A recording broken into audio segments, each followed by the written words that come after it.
aquí es donde las motos, no solamente los coches, se ordenan en esta caballo Javi Villa, como hemos visto, número 66.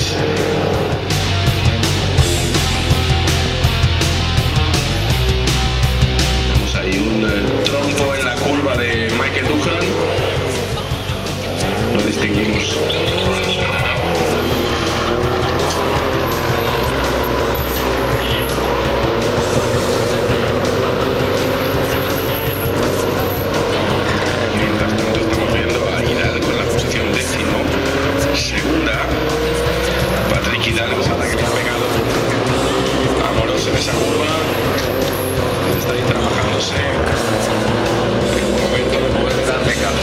Se ha reducido bastante la diferencia entre la recta de contrameta.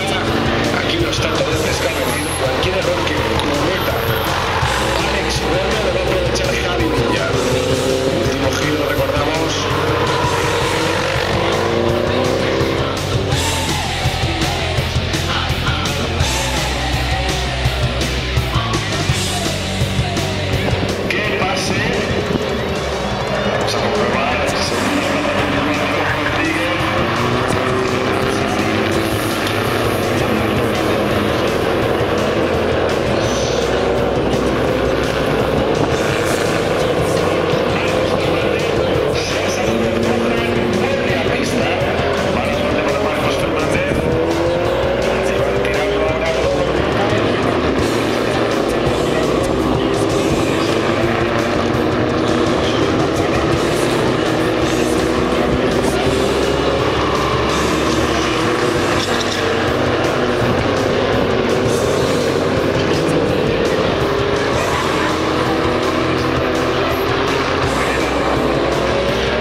Buscamos cabeza de carrera. Primera posición, Rodríguez. Detrás de ellos está José Manuel Milagros.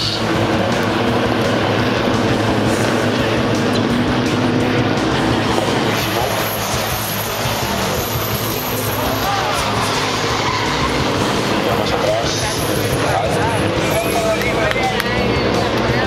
Atención, problemas para Óscar Palacios.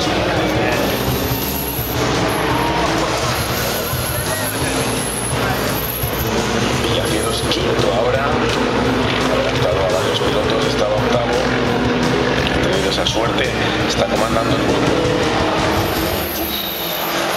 Vemos ahí a Miguel Villacieros subiéndose por las paredes, ¿no? Creo que ha visto la carrera de la DTM y está pasando completamente de los